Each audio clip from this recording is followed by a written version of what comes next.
Historias de Jack. Empezamos.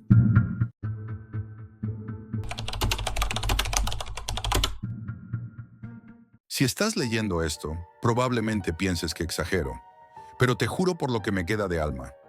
Lo último que oí antes de que me metieran la aguja fue el sonido de una maquinilla de afeitar. Tengo 30 años y hasta hace unos meses, lo único que me quitaba el sueño era la calvicie. No una enfermedad terminal, no una tragedia familiar, solo eso. Ver cómo cada día, frente al espejo del baño, se me iba apagando la cabeza como un televisor antiguo. Me estaba quedando calvo y me estaba volviendo loco. Al principio eran las entradas, luego la coronilla. Después empecé a evitar las fotos, a mirar el suelo después de cada ducha, a comprar gorras aunque nunca me habían gustado. Iba probando tratamientos como quien colecciona fracasos. Todo era inútil. Y aunque suene superficial, me estaba hundiendo. No era solo por estética, era la sensación de que algo dentro de mí se estaba marchitando. La imagen que devolvía el espejo ya no era mía, era la de otro, uno derrotado. Una noche cualquiera, llovía, me acuerdo perfectamente. Entré en un foro oculto, no el típico de Reddit ni nada convencional. Este estaba enterrado en la Deep Web, en una capa donde no entrabas por curiosidad, sino por desesperación. Vi un hilo con cientos de comentarios borrados, como si alguien intentase silenciarlo. El título era simple: El último trasplante que necesitarás jamás. Y una foto increíble. Un tipo, calvo en la primera imagen, luciendo una melena espesa en la segunda. Sin cicatrices, sin signos de cirugía, parecía magia. Había un enlace y un aviso. Clínica Kropf. No es legal, no es barato, pero funciona. Hice clic y ahí empezó todo. La web era mínima, fondo negro, texto rojo, solo un logotipo en espiral formado por pequeños puntos. Después entendí que eran folículos. En cuanto entré, un chat emergente se abrió automáticamente. Bienvenido, Jack. Me paralicé. No les había dado mi nombre. Nadie debería haber sabido que estaba allí. Soy el doctor Kropf. ¿Qué tipo de pérdida presenta? No sé por qué respondí. Tal vez porque necesitaba creer que era real, o porque estaba tan harto que me daba igual lo que costara. Envié fotos de mi cabeza. Me pidieron información médica, alergias, grupo sanguíneo, nivel de estrés, y luego el método de pago, criptomonedas. Nulla se la pet bitcoinu. Caro, pero no imposible. Garantizamos resultado, sin líneas de extracción, sin cicatrices, sin rechazo. Método folículo 37. Absolutamente discreto. Al día siguiente, recibí una ubicación. Una casa rural en las afueras. Me dijeron que no llevara a nadie, ni móvil ni preguntas. Acuda solo, le recogeremos. Su tono no era amistoso, era clínico, como si yo ya no fuera un cliente, sino un sujeto. Me costó dormir esa semana. No sabía si me había metido en una estafa o algo peor. Pero el día de la cita, aún así, fui. Subí al coche temprano, con una mochila pequeña y el estómago revuelto. Era primavera, pero hacía un frío extraño. La carretera me llevó por una zona que no conocía, sin señal GPS. Al cabo de un rato, el asfalto desapareció y empezó la grava. Entré en una zona boscosa y, entre los árboles, apareció la casa. Blanca, rectangular, sin placas, ni timbre, ni buzón. Como si no quisiera ser localizada. Nada más acercarme, la puerta se abrió sola. No había música, ni recepcionista, ni cartel. Me recibió un hombre alto, vestido con una bata quirúrgica gris. Su cara estaba parcialmente oculta por una mascarilla y sus gafas reflejaban una luz azul que no sabía de dónde venía. No me saludó, solo dijo: Jack, justo a tiempo, pase. Por dentro, la casa no parecía una clínica, ni una vivienda. Era un espacio despersonalizado, aséptico. Todo olía a lejía, alcohol y algo más sutil, un olor que reconocí después: carne tratada químicamente. Me guiaron por un pasillo blanco hasta una sala de intervención. Todo era demasiado pulcro, demasiado frío. Había una camilla reclinable con sujeciones en los laterales, y una bandeja de instrumentos quirúrgicos perfectamente ordenados que no reconocí. Algunos parecían dentales, otros ortopédicos. No había certificados en la pared, ni diplomas, solo un monitor apagado y una cámara apuntando directamente a la camilla. Me pidió que me sentara, me tomó la tensión, pulsó un botón. De la pared se desplegó una lámpara quirúrgica. Me dijo que procedería con la preparación anestésica. Intenté hacer una pregunta, pero en cuanto noté la aguja clavarse en mi cuello, todo empezó a nublarse. Lo último que escuché fue el sonido familiar de una maquinilla eléctrica. Ese zumbido grave, vibrante, de peluquero. Y luego, oscuridad. Desperté, pero no donde esperaba. No estaba en la misma sala, ni siquiera en una habitación limpia. Estaba atado a una camilla metálica, en una sala subterránea, con paredes de hormigón. No había ventanas, solo una lámpara sucia colgando del techo. Tenía correas en los brazos, en las piernas, y algo frío rodeándome la cabeza. Un marco quirúrgico metálico, como una corona invertida. A mi izquierda, otro hombre, delgado, tembloroso, tenía el cráneo envuelto en gasas, pero sangraba por los bordes. Gemía algo ininteligible. Me costó entender lo que decía. Repetía lo mismo una y otra vez, como un mantra. Nos siembran, nos siembran. Intenté hablar, moverme, pero apenas podía. Estaba sedado, drogado, o ambas cosas. Frente a mí, un monitor se encendió. Una pantalla negra con letras verdes. Unidad, Jack, evaluación, folículo no viable. Se activa protocolo alternativo B. La puerta metálica se abrió. Dos figuras con trajes quirúrgicos entraron sin decir palabra. Uno sostenía una bandeja con tubos. El otro, una herramienta rotativa. El sonido que hacía no era de un bisturí, era algo más industrial. Me miraron, sin emoción, sin presentación, y se acercaron. Mi cuerpo entró en pánico, pero no podía moverme, ni gritar, ni cerrar los ojos. Y en ese momento comprendí.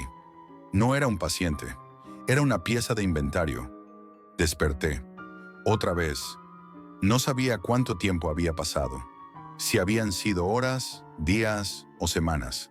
Todo era confusión, niebla, frío. El mundo era un murmullo distorsionado de pasos, respiraciones mecánicas y luces que parpadeaban.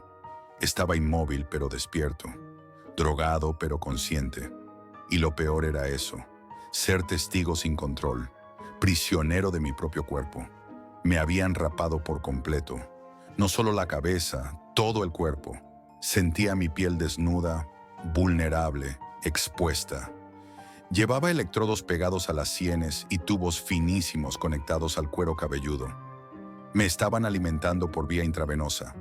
Me estaban manteniendo vivo, pero no por humanidad, sino por utilidad.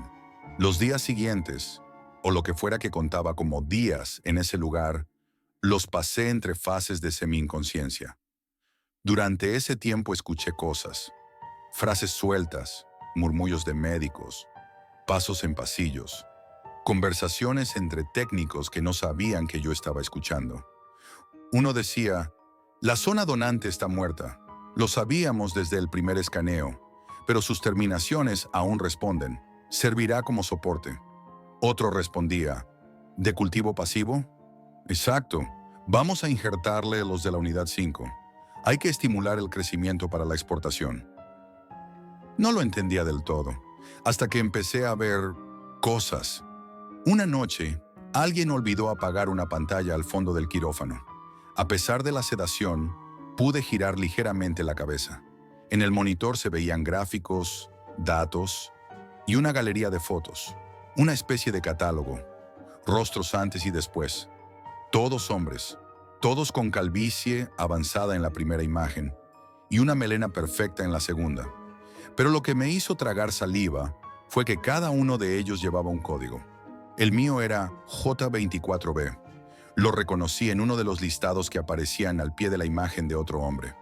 Un cliente sonriente, con gafas de sol y barba cuidada. Estaba paseando por un yate, con el viento en la cara. Y ahí, debajo de su imagen, la nota, trasplante exitoso. Unidad J24B, 2800 folículos viables. Reacción 0. Estética 9.3 sobre 10. Era mi pelo, literalmente. Lo que me habían quitado mientras estaba sedado, lo habían colocado en la cabeza de un desconocido. Uno que seguramente jamás sabría que llevaba fragmentos míos implantados. Que su cuero cabelludo estaba alimentado por células cultivadas en una red de víctimas como yo. Después entendí el verdadero propósito del llamado folículo 37.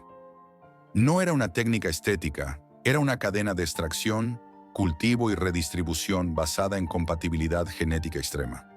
Gente como yo, capturada, vaciada, transformada en terreno fértil. Vivos, mantenidos apenas en pie para seguir produciendo tejido. Y lo más retorcido, no solo utilizaban el cabello. Una madrugada escuché algo, un sonido distinto al habitual. Golpes, alarmas suaves. Alguien estaba gritando. No gritando de dolor, sino por rabia. Alguien se había soltado. La estructura del lugar tembló. Gritos en otro idioma. Las luces se apagaron y el generador de emergencia activó un zumbido agudo. Por primera vez vi a otros. Pasillos llenos de camillas, cuerpos como el mío. Algunos conscientes, otros reducidos a piel sobre hueso, con tubos saliendo de la nuca. Uno de ellos, juro que lo vi, no tenía ojos. Se los habían retirado y en su lugar injertaban lo que parecía una membrana translúcida. Para algo, para alguien. Fue ese caos el que me salvó. Uno de los técnicos pasó corriendo, tropezó y golpeó mi camilla. La bandeja con instrumental cayó al suelo. Una de las correas se soltó, la de mi brazo derecho. Fue un instante. Me disloqué la muñeca contra el borde y con dolor inhumano liberé la mano. Después el brazo, luego el torso. Las piernas no respondían del todo, pero me arrastré. Arrastrándome por ese suelo metálico, cubierto de sangre, vómito y algo que no quiero describir, llegué a una sala lateral.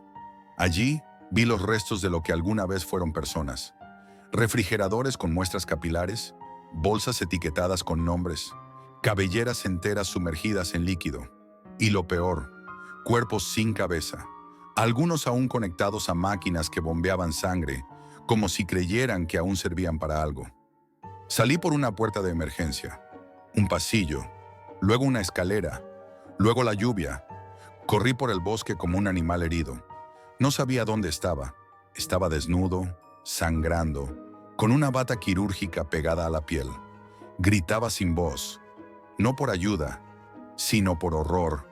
Finalmente, un coche, un camionero, me llevó a la ciudad. No me creyó, claro. Me miró como si estuviera drogado, como un loco escapado de un psiquiátrico. Fui a la policía, les conté todo, di la dirección exacta, les imploré. Fueron, volvieron. Allí no hay ninguna casa, señor, solo bosque. ¿Y el terreno? ¿Las coordenadas? Privado, sin registro de construcción, no hay indicios. Pero yo sé lo que vi, y aún hoy, al tocarme el cráneo, noto las marcas.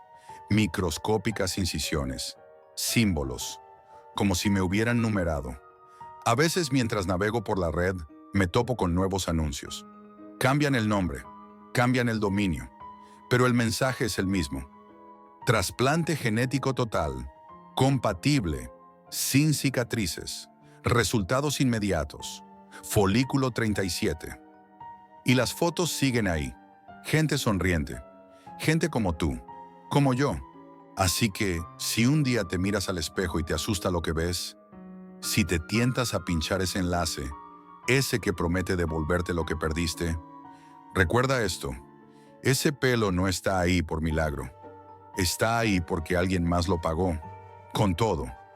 Y quizá mientras tú duermes tranquilo, esa persona aún sigue viva y cultivando.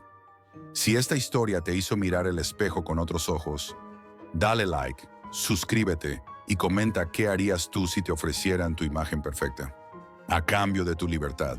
Pero cuidado con los enlaces. Algunos no se pueden deshacer.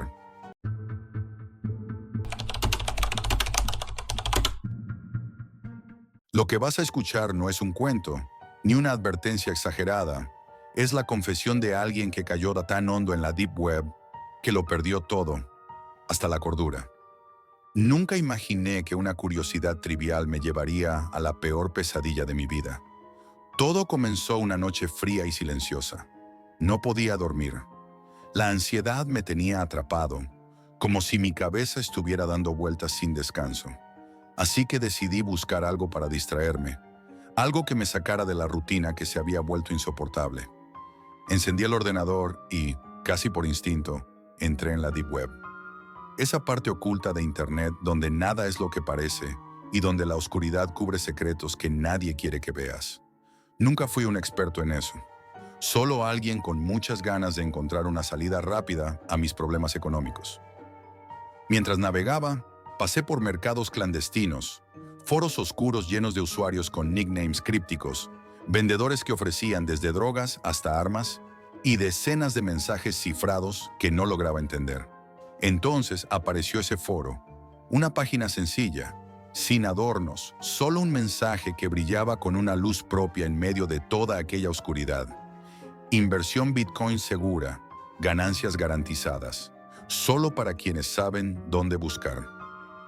Aquella frase me llamó la atención como un imán. El Bitcoin había estado de moda, y aunque yo sabía poco de criptomonedas, pensé que esa podía ser mi oportunidad. Una oportunidad real para cambiar mi suerte. Escribí en el chat con el pulso acelerado. Estoy interesado. En segundos, recibí una respuesta automática con un enlace y unas instrucciones básicas para empezar. La página que se abrió era tan minimalista que casi me hizo desconfiar. Fondo negro, letras blancas y un contador que mostraba el crecimiento de una cuenta en tiempo real. No había fotos, ni nombres, ni direcciones. Solo un mensaje. Para empezar, deposite 0,1 BTC para verificar su identidad digital. No tenía mucha experiencia, pero sabía que eso equivalía a una suma importante para mí. Aún así, pulsé enviar. Quería creer que aquello era la solución. La primera transferencia salió y esperé. Las primeras horas fueron una montaña rusa. Miraba la pantalla y la cifra aumentaba. Era real, o al menos así parecía.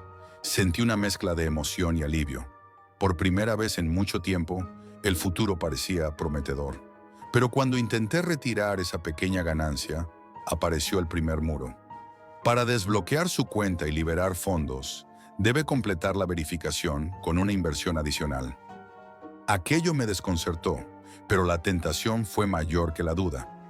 Mandé más Bitcoin, 0,5 BTC, luego un BTC, y con cada transferencia el contador seguía subiendo, como si un mecanismo invisible recompensara mi obediencia. Pero algo empezó a cambiar. La página ya no era solo una fachada fría.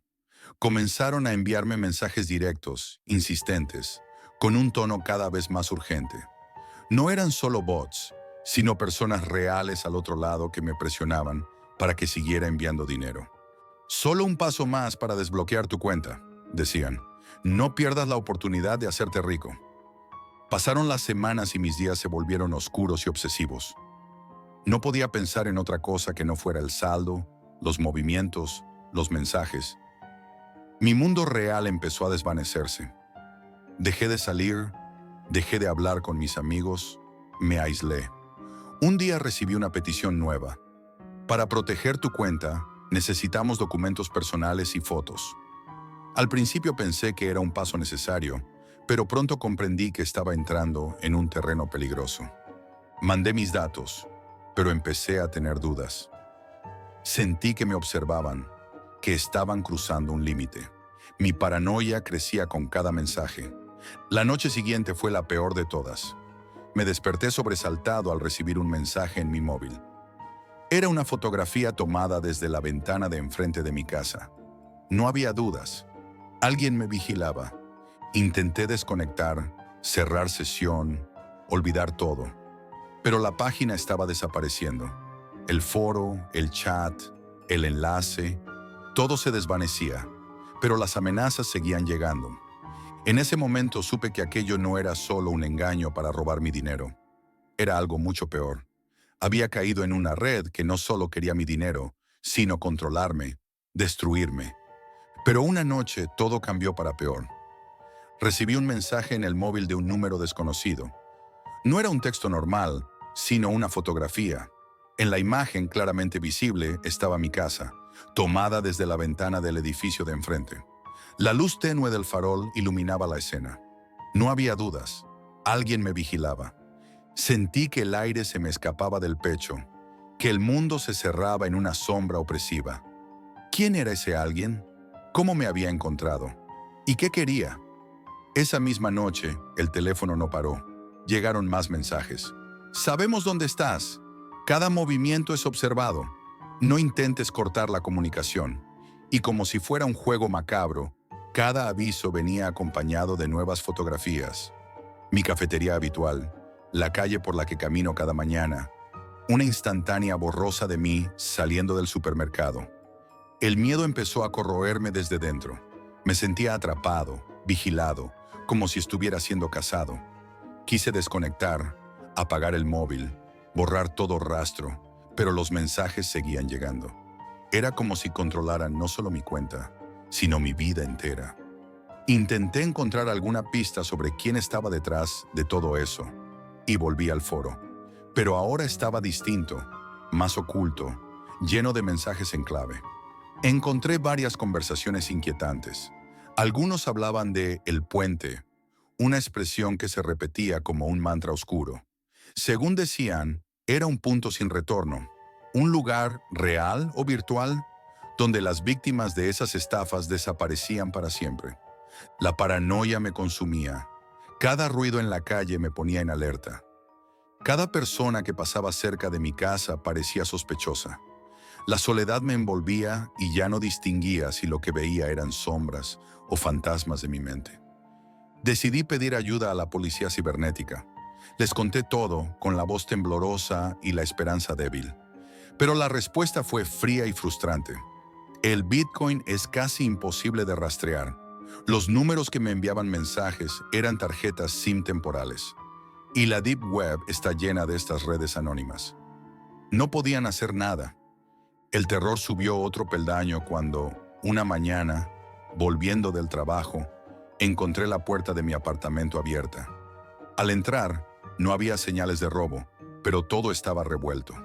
Mis papeles, ropa, cosas personales tiradas por el suelo. Sobre la mesa, un sobre con un mensaje corto, escrito a mano. No intentes huir. Esto acaba de empezar. La sensación de invasión fue absoluta. No solo habían robado mi tranquilidad, también mi santuario. Mis días y mis noches se convirtieron en una pesadilla constante. No podía dormir sin mirar por la ventana. No podía salir sin sentir que alguien me seguía. Mis amigos comenzaron a notar mi cambio. Me veían paranoico, nervioso, como alguien al borde del colapso. Pero no podía contarles lo que pasaba. ¿Quién iba a creer en amenazas de la Deep Web, fotos de vigilancia, desapariciones misteriosas? En una de esas noches oscuras, intenté acceder al foro una vez más. Para mi sorpresa, reapareció durante breves minutos, como si alguien lo quisiera mostrar y luego ocultar de nuevo. En esos escasos momentos leí mensajes desesperados, personas que pedían ayuda, que narraban cómo sus vidas se deshacían y otros que simplemente dejaban de escribir y desaparecían. Sentí que era un aviso, que ellos ya habían cruzado el puente y yo era el siguiente en caer. La desesperación me llevó a tomar una decisión radical. Cambié de teléfono, de casa, de ciudad. Eliminé cualquier presencia digital. Corté contacto con casi todos. Quería desaparecer de esa red invisible que me tenía atrapado. Pero la pesadilla no terminó. Semanas después recibí un mensaje desde un número extranjero. Era breve, directo. Nos estás buscando. Nosotros te estamos esperando. Desde entonces, vivo con una sensación constante de ser observado, de que en cualquier momento la red me atrapará de nuevo. La Deep Web no es solo un lugar oscuro en Internet, es una trampa mortal para quienes se atreven a asomarse. Si alguien escucha esta historia, que recuerde, no es solo dinero lo que pierdes cuando entras en ese abismo, es tu libertad, tu paz, y quizás lo más valioso de todo, tu propia mente. Yo sigo aquí, atrapado en esa red invisible, sin saber si alguna vez podré escapar.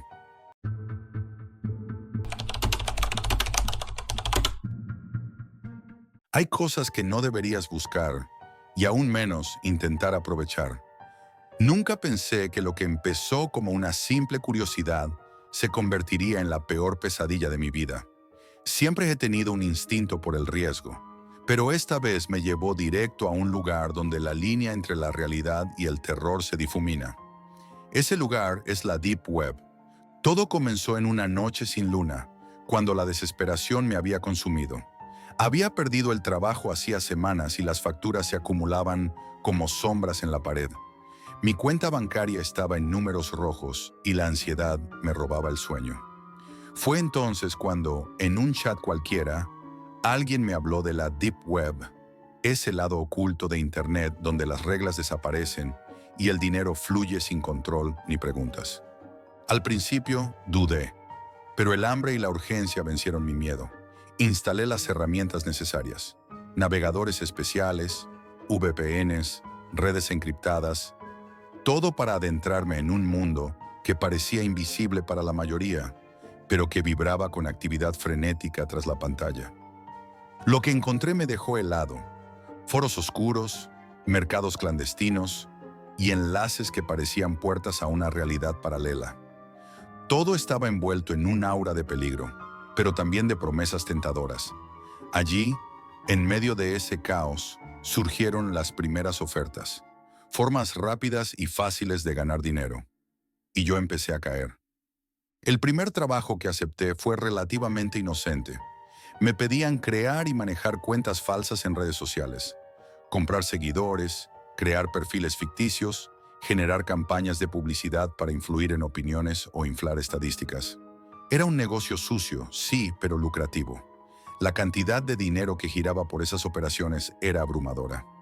Al principio, solo era un simple intermediario, haciendo clics y creando perfiles desde la seguridad de mi habitación. Pero poco a poco, me sentí cada vez más dentro de ese engranaje. La línea entre el mundo real y el digital empezó a desdibujarse.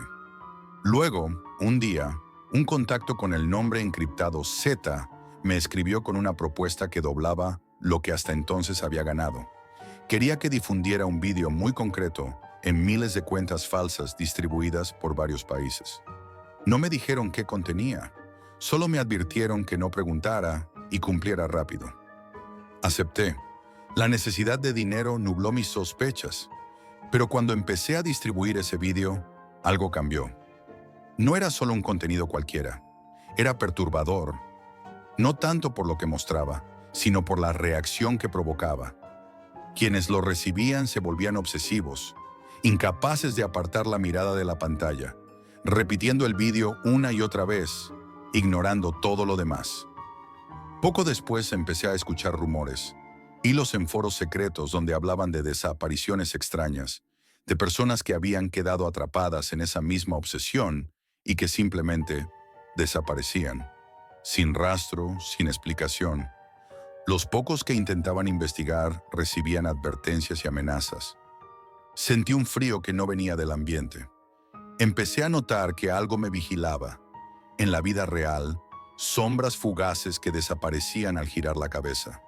En la red, accesos bloqueados sin motivo, mensajes anónimos que aparecían en mi bandeja con frases como «Deja de buscar o lo lamentarás».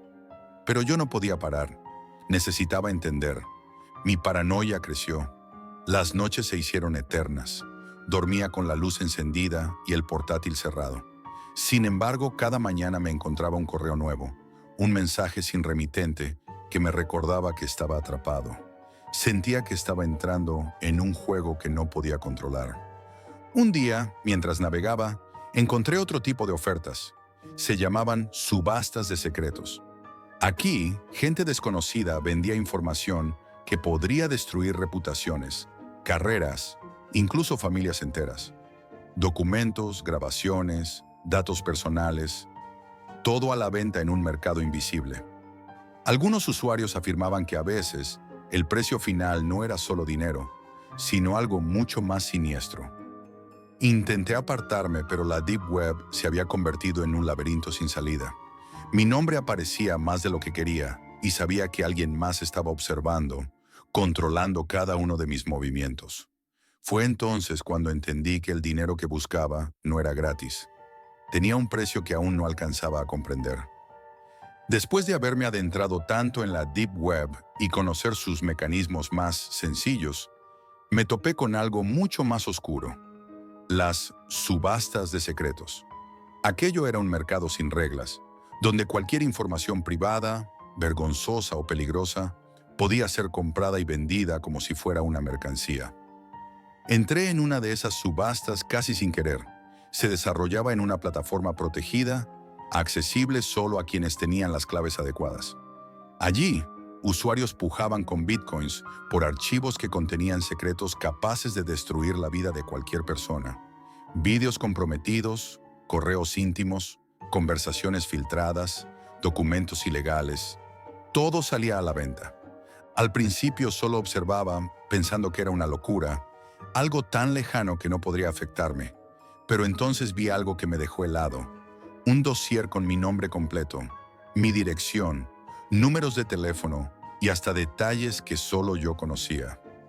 Alguien estaba pujando para borrarme, para hacer que desapareciera de la vida de quienes me conocían, sin advertencias, sin explicaciones. Intenté cerrar la página, pero el enlace ya estaba grabado en mi historial y no podía evitar sentir que ahora estaba dentro de un juego mortal. Mis movimientos empezaron a estar vigilados. Sentí una presión creciente, como si unas manos invisibles tiraran de cada hilo de mi vida. La cantidad de dinero que había ganado se volvió insignificante frente a la realidad que estaba viviendo. Lo que para mí había sido una forma de sobrevivir se había convertido en una trampa oscura, un pozo sin fondo del que no podía salir. Y entonces me presentaron el último método, el más perturbador: trabajos a medida para eliminar obstáculos. No era un simple encargo ni una tarea más. Era un compromiso con la desaparición total. Personas que debían ser borradas sin dejar rastro alguno, como si nunca hubieran existido. No hablo de asesinatos con cuerpos encontrados o escenas de crímenes. Number. Hablamos de desaparecer en la sombra absoluta, sin huellas, sin registros, sin testigos. Me encargaron una de esas tareas. No pregunté ni quién ni por qué, pero con cada paso que daba, la realidad se volvía más turbia y aterradora. Empecé a cruzarme con personas que parecían saber más de lo que decían y otras que simplemente desaparecían ante mis ojos. En la calle, sentí como la gente me miraba, pero luego olvidaba que me habían visto. Amigos y conocidos empezaron a actuar como si yo fuera invisible, como si mi existencia se estuviera desvaneciendo en el aire. La Deep Web se había convertido en una prisión digital sin muros físicos, pero con cadenas mucho más fuertes. La vigilancia constante, el miedo a ser descubierto, la certeza de que cualquiera podía ser la siguiente víctima. Intenté cortar todo y desaparecer. Cambié de número, de correo, de ordenador. Pero ellos seguían ahí, con sus ojos invisibles, rastreando cada movimiento, cada palabra. Mi equipo fue hackeado varias veces y comenzaron a circular rumores sobre mí en foros y chats secretos. Recibí amenazas directas, mensajes que decían cosas como: tu silencio es la única moneda que vale.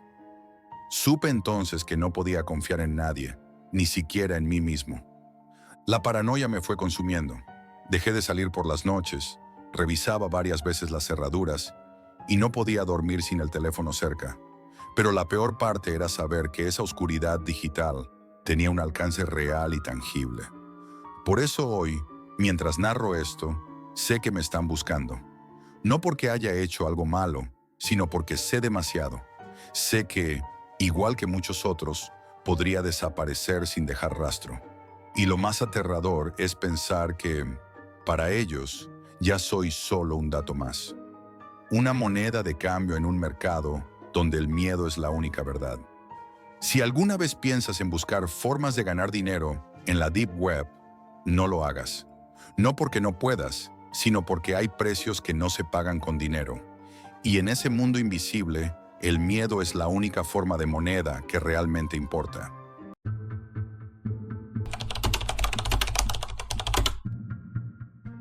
Nunca pensé que una simple cita online pudiera abrirme la puerta al infierno. No hay un solo día en que no sienta que me vigilan. Quiero contar lo que me pasó, no para que me crean, sino para que nadie más caiga en la misma trampa. Todo comenzó como una búsqueda más. Estaba harto de las aplicaciones convencionales para ligar. Siempre lo mismo: fotos retocadas, conversaciones vacías, citas que nunca terminaban en nada real. Sentía que buscaba algo distinto, algo más intenso, más auténtico.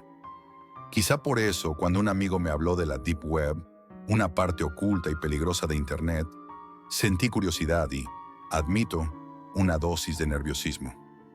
Me dijo que allí existía un mercado secreto para encuentros sin registros, sin perfiles oficiales ni cámaras. Un lugar donde las personas podían organizar citas sin dejar huellas. Me pareció demasiado arriesgado, pero también demasiado tentador. La promesa de anonimato total me cegó. No fue fácil entrar. Tuve que buscar durante días entre foros clandestinos, enlaces caídos y usuarios que desaparecían tras mensajes codificados. Cada paso me hacía sentir como un intruso en un territorio prohibido, pero finalmente encontré una puerta. Un enlace con una contraseña que conseguí gracias a un contacto que conseguí en un chat oscuro. La página que apareció era minimalista, casi vacía, sin fotos, sin colores, solo texto. Un espacio frío que parecía más una sala de espera que un lugar para conocer gente. Cada perfil era un enigma: nombres en clave, frases crípticas y descripciones breves que no decían mucho, o al contrario, daban demasiado para pensar. Pasé horas navegando, casi hipnotizado por aquella oscuridad digital. La mayoría de perfiles me parecían falsas o demasiado extraños, pero uno llamó mi atención y me heló la sangre. Se llamaba Némesis. Su descripción era una frase enigmática y perturbadora: lo que buscas no es lo que necesitas. Prepárate para perder más de lo que crees. Me pregunté si era una broma o un juego macabro, pero la curiosidad pudo más y le envié un mensaje. La respuesta llegó rápido, sin rodeos, directa. Nada de explicaciones ni detalles. Solo un enigmático: ¿estás listo? Sentí cómo se me helaba la sangre, pero también una extraña emoción. La conversación que siguió fue un tira y afloja de palabras y silencios. Némesis evitaba hablar de sí misma, respondía con frases cortas, con preguntas que parecían diseñadas para medir mi nerviosismo. No había fotos, no había referencias, solo un desafío invisible que me empujaba a seguir adelante. Me propuso una cita, esa misma noche, en un lugar apartado, un punto oscuro de la ciudad que nadie visitaba. Prometió que no habría cámaras ni testigos, nada que pudiera delatar ni dejar rastros. Me advirtió que debía estar preparado para lo inesperado. Me debatí entre el miedo y la adrenalina. Algo me decía que no debía ir, que aquello podía acabar mal, pero otra parte de mí necesitaba saber qué había detrás de ese alias, qué secretos escondía ese lugar. La mezcla de terror y curiosidad fue más fuerte, y acepté. Durante las horas previas, no podía dejar de pensar en la cita. Mi mente estaba llena de preguntas. ¿Quién era realmente Némesis? ¿Qué quería? ¿Era alguien real o solo una trampa? Sentía como si me estuviera acercando a un abismo invisible, pero sin poder detenerme. Cuando por fin llegó la noche, la ciudad parecía distinta, más oscura, más silenciosa. Caminé hacia el punto acordado, un edificio abandonado en una zona olvidada. Las ventanas estaban tapiadas, las puertas oxidadas y la calle desierta. Solo el viento rompía el silencio con susurros extraños. Saqué el móvil para avisar a un amigo dónde estaba, pero no tenía señal. La conexión a la realidad se estaba cortando, y eso me inquietó aún más. Recibí un mensaje de Némesis. ¿Estás solo? Respondí con un simple sí, aunque no sabía si estaba hablando conmigo mismo o con alguien más. De pronto, un ruido metálico resonó en la entrada, y sentí una presencia detrás de mí. No era la persona con la que había quedado. Algo oscuro, frío, desconocido. Fue entonces cuando supe que la noche iba a cambiar para siempre. Fue un instante de terror puro. Las sombras, que hasta entonces parecían simples manchas en la oscuridad, comenzaron a tomar forma. Figuras humanas surgieron de las esquinas del edificio abandonado, con movimientos lentos, pero amenazantes. Mi corazón latía con tanta fuerza que creí que lo oirían a kilómetros. Intenté retroceder, pero la puerta por la que entré se cerró de golpe con un estruendo seco, como un portazo que sellaba mi destino. Mi móvil, que hasta hacía unos segundos me daba cierta tranquilidad, dejó de funcionar. La pantalla quedó negra, como si toda conexión con el mundo real se hubiera cortado de repente. Me arrastraron hacia una habitación interior. Apenas podía ver nada, salvo una bombilla vieja que colgaba del techo y parpadeaba intermitente, lanzando sombras que parecían bailar con cada destello. Allí, más personas estaban allí, encadenadas o sentadas en silencio, con miradas vacías y derrotadas. Sus ojos me recorrieron con una mezcla de miedo y resignación. Entendí en ese momento que no estaba solo. No había venido para una cita, sino para algo mucho más siniestro. La palabra trampa se quedó corta para describir lo que vivía. Intenté controlar la respiración y calmar el pánico, pero los susurros y sollozos que se escuchaban a lo lejos me lo impedían. De repente, alguien apareció y gritó órdenes con voz firme. Los presentes se dispersaron y me hicieron seguirlo por un pasillo estrecho y oscuro. Cada paso hacía resonar mis propios temores. ¿Quiénes eran esas personas? ¿Qué buscaban conmigo? Trataba de pensar un plan, pero la confusión y el miedo me nublaban. Finalmente, llegamos a un sótano. Una puerta metálica se abrió lentamente y un frío intenso me golpeó. Dentro, la escena era dantesca. Una pared cubierta por varios monitores, cada uno mostrando imágenes en vivo de diferentes habitaciones y pasillos del edificio. Personas como yo, capturadas en esta red de citas sexuales con propósitos macabros, estaban siendo vigiladas, usadas como piezas en un juego siniestro. Vi a hombres y mujeres de diferentes edades, rostros marcados por el miedo y la desesperación, susurros de súplicas, promesas rotas y gritos ahogados llenaban el aire. Comprendí que la Deep Web no era solo un lugar para encuentros anónimos y excitantes, sino un mercado oscuro donde la brutalidad humana era la única ley. Pasaron horas, o quizá minutos. El tiempo se había vuelto relativo. Me encontré sentado en una esquina, observando cada detalle, buscando una oportunidad para escapar. Fue entonces cuando noté una pequeña rejilla en la pared, parcialmente cubierta por una caja vieja. Con esfuerzo y tratando de no llamar la atención, logré abrirla. Era un túnel oscuro, estrecho, pero era mi única salida. Respiré profundo y me metí dentro, arrastrándome con miedo, sintiendo cada roce en mi piel como si fueran cuchillas. El túnel parecía interminable.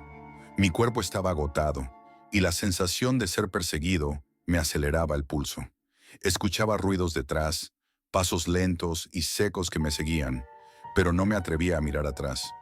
Finalmente, una luz tenue apareció al final. Salí a la superficie justo cuando el sol comenzaba a asomar, iluminando la ciudad que parecía indiferente a mi terror. Mi móvil recuperó la señal, pero algo dentro de mí había cambiado para siempre. No era solo la experiencia, era la certeza de que había dejado algo atrás, algo que quizá nunca podría olvidar, o peor, que podría seguirme a donde fuera.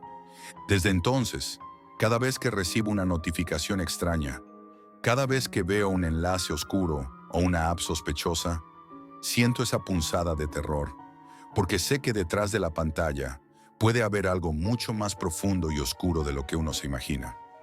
Por eso, si alguna vez te encuentras con una invitación a la Deep Web o a ese tipo de citas secretas, no lo dudes, huye.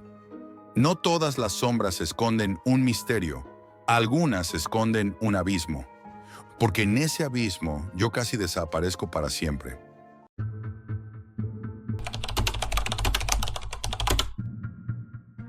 Si alguna vez te has preguntado hasta dónde puede llegar la desesperación humana, prepárate para escuchar lo que nadie quiere contar.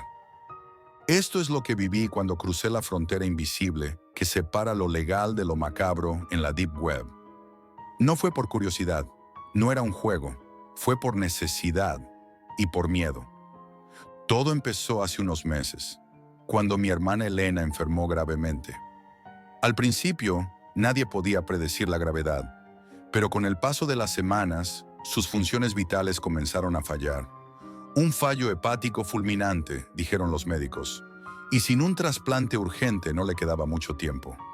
La lista de espera era interminable y los trámites burocráticos inamovibles. Recuerdo las noches en vela, sentado al lado de su cama en el hospital, viendo cómo el color de su piel se desvanecía poco a poco, cómo sus ojos se llenaban de un cansancio que ni el sueño podía aliviar. Intenté ser fuerte, pero la desesperación me fue ganando terreno. Sentía que el tiempo nos devoraba y que el sistema, con su lentitud cruel, se burlaba de nosotros. Fue entonces cuando, hablando con un viejo amigo de la universidad, que ahora se movía en círculos poco recomendables, escuché por primera vez una palabra que hasta entonces me parecía salida de una película de terror: el mercado de la sombra.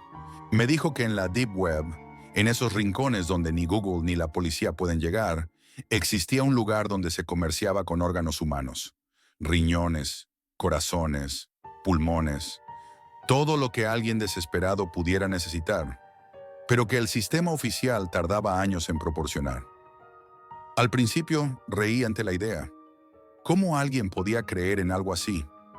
Parecía un mito urbano, una leyenda para asustar a los imprudentes. Pero su tono era tan serio, tan cargado de verdad, que una parte de mí no pudo evitar aferrarse a esa posibilidad. Pasé días enteros investigando. La Deep Web no es como el Internet que conoces.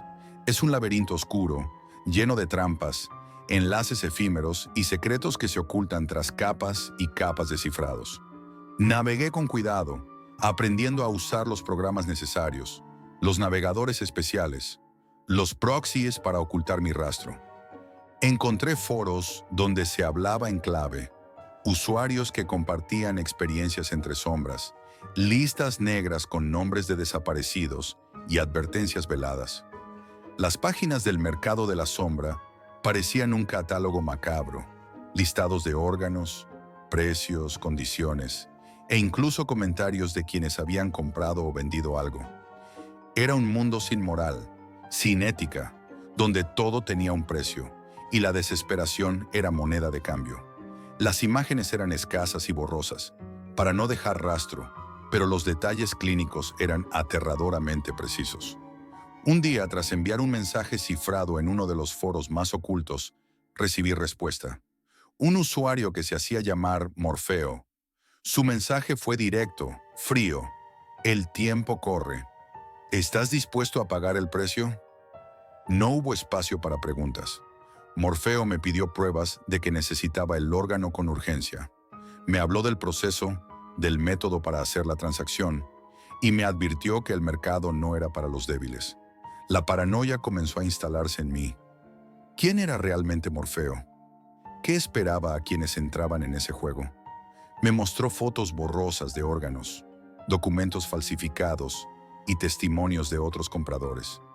Pero también reveló la verdad más oscura, que los órganos provenían de personas desaparecidas, secuestradas en la ciudad o en zonas rurales, que nadie reclamaba y que nunca volvían a ser vistos.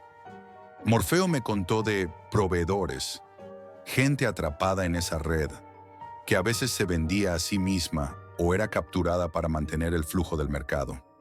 Entre esas historias estaba Andrés, un hombre que perdió sus ojos en una transacción fallida y que ahora vivía como una advertencia viviente para otros. Cada conversación con Morfeo aumentaba mi angustia, pero también mi determinación. La línea entre la esperanza y el terror se hacía más difusa. Sabía que al seguir adelante, me metía en un mundo que no tenía retorno. Finalmente, acordamos un encuentro. La cita era en un almacén abandonado en las afueras de la ciudad, un lugar olvidado por la ley y los buenos sentimientos. El día antes no pude dormir. La ansiedad me consumía, pero no podía echarme atrás. Elena dependía de mí. Cuando llegué al lugar, la noche parecía más oscura que nunca. Las farolas parpadeaban y cada sombra se multiplicaba, cada ruido se hacía más fuerte. Abrí la puerta del almacén y entré, consciente de que estaba cruzando un umbral del que probablemente no volvería igual. Entré en el almacén con el corazón golpeando contra mis costillas como un tambor desbocado. El aire estaba frío, denso, con un olor rancio a metal oxidado y humedad que penetraba los pulmones. Apenas se distinguían sombras que se movían con rapidez, en silencio. Gente con rostros ocultos, gestos nerviosos, sin mirarse a los ojos. Era un hormiguero de desesperación y violencia contenida. En un rincón vi a un hombre sentado, cubierto de cicatrices, sin ojos, con las órbitas vacías que parecían absorber la poca luz que llegaba. Su piel estaba marcada, curtida por años de sufrimiento. Su nombre era Andrés, y Morfeo me había advertido que su destino era el precio de no respetar las reglas del mercado. La imagen de ese hombre me atravesó como una daga. Morfeo apareció entonces como una sombra más. No mostró simpatía ni piedad. Traía un paquete sellado, con cuidado extremo. Me lo entregó sin decir palabra, pero sus ojos brillaban con una mezcla de satisfacción y amenaza velada. «Esto es lo que buscas», dijo con voz grave y pausada. «Pero recuerda, esta es solo una parte del precio. Lo que haces hoy te perseguirá para siempre». Me advirtió que la operación debía realizarse lejos de ojos curiosos, que la discreción era vital, y que si algo salía mal, nadie vendría a salvarnos. Sentí un frío que no venía del ambiente. Volví a casa con el paquete, temblando. En mi mente, imágenes y sonidos de ese lugar no me dejaban en paz. Elena, frágil y débil, era mi único motivo para seguir.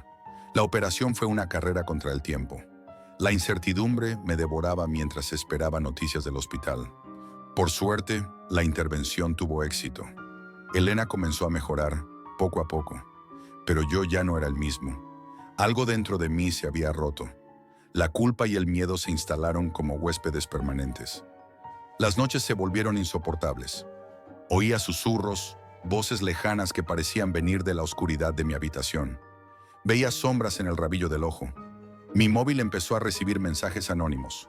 Fotos borrosas de personas desaparecidas, rostros pálidos, miradas vacías. Me seguían, me vigilaban.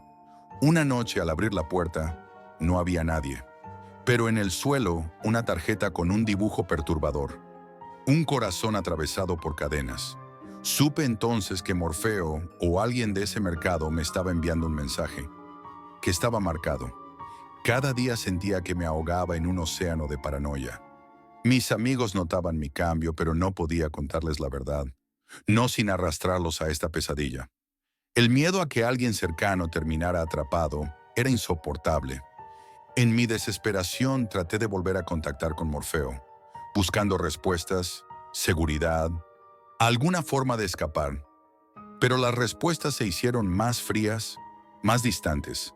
Me exigió silencio, obediencia y no bajar la guardia. El terror que sentí no era de fantasmas ni de leyendas urbanas.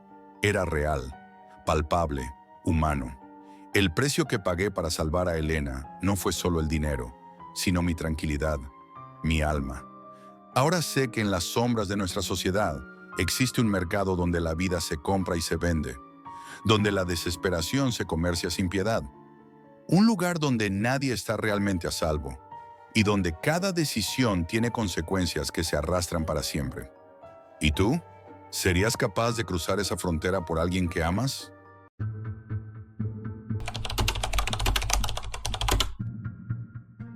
Dicen que hay lugares que no deberíamos visitar, secretos enterrados en la oscuridad digital y física. Pero yo crucé ese límite y ahora soy parte de la historia que jamás debí contar. Me gano la vida como investigador paranormal. Siempre he buscado pruebas, datos reales, algo que explique lo inexplicable. Pero hace unas semanas, navegando en la Deep Web, me topé con un hilo que cambió todo. Era un foro oculto, casi olvidado, donde un usuario anónimo compartía una grabación hecha dentro de una mina abandonada llamada San Martín, en un remoto pueblo de Castilla. Según las leyendas, en esa mina desaparecieron varios mineros sin dejar rastro y nadie jamás volvió a pisarla. La grabación era inquietante. imágenes borrosas, voces distorsionadas, susurros incomprensibles que calaban hasta los huesos. En la oscuridad de mi habitación, con la pantalla iluminando mi cara, sentí un escalofrío profundo. Sabía que tenía que ir allí. Llegué al pueblo a media tarde. El aire estaba frío y húmedo, y la niebla apenas dejaba ver las casas desvencijadas. Los pocos vecinos que encontré me miraban con desconfianza y miedo, como si llevara encima una maldición. Pregunté por la mina y las respuestas fueron evasivas. Una anciana me dijo con voz entrecortada: «No es lugar para nadie. Desde que cerraron la mina, solo los muertos se pasean por allí». Un joven, al ver mi equipo en mano, me advirtió: «Si entras, no esperes volver igual. Es como si algo oscuro habitara allí». A pesar de todo, esa misma noche me acerqué a la entrada. La mina se abría como una boca negra en la ladera de una colina, rodeada de árboles muertos y zarzas que parecían intentar ocultarla. Al entrar, el aire cambió. Pesado, frío y denso, con un olor a humedad y tierra removida. Mi linterna apenas iluminaba las paredes cubiertas de moho y grafitis antiguos que decían cosas como «No mires atrás» o «Ellos vigilan». Los primeros metros fueron silenciosos, salvo por el sonido de mis pasos sobre piedras y madera podrida. Pero pronto comenzaron los susurros, tan bajos que no sabía si eran producto de mi mente o algo real. Los grabadores de sonido captaron murmullos en idiomas extraños, mezclados con un eco metálico que parecía provenir del fondo de la mina. Seguí avanzando, cruzando túneles estrechos y cámaras abandonadas. Encontré objetos personales olvidados: un casco de minero roto, una lámpara sin batería, restos oxidados de herramientas. Todo parecía suspendido en el tiempo, como si el abandono hubiera sido abrupto. En una bifurcación, vi símbolos tallados en la piedra, cruces invertidas, círculos con extrañas inscripciones y lo que parecían marcas de uñas profundas. Una sensación de malestar me atravesó, como si esos símbolos guardaran una advertencia para cualquiera que se atreviera a seguir. Mi GPS empezó a fallar, indicando rutas imposibles. Sentí que la mina se movía, que los túneles cambiaban de forma, como un laberinto que respiraba y se alimentaba del miedo. En un punto, una sombra fugaz cruzó mi visión periférica. Parpadeé y desapareció, pero mi corazón empezó a latir con fuerza. Encendí la grabadora y la cámara con mayor intensidad, decidido a no rendirme. Más adentro, la atmósfera se volvió opresiva. La temperatura cayó drásticamente y el aire parecía vibrar con un zumbido sutil, como un canto subterráneo. En un cruce de galerías hallé un altar improvisado, macabro y frío. Allí, apilados, había huesos humanos mezclados con objetos personales, fotografías descoloridas, cartas arrugadas, herramientas ensangrentadas. Una vela, casi consumida, emitía una débil luz azulada que parecía sobrenatural. Mientras examinaba el lugar, escuché una voz. No una voz cualquiera, sino un susurro claro, directo, que pronunciaba mi nombre. «Jack, Jack». El miedo me paralizó, pero sabía que no podía ignorar esa llamada.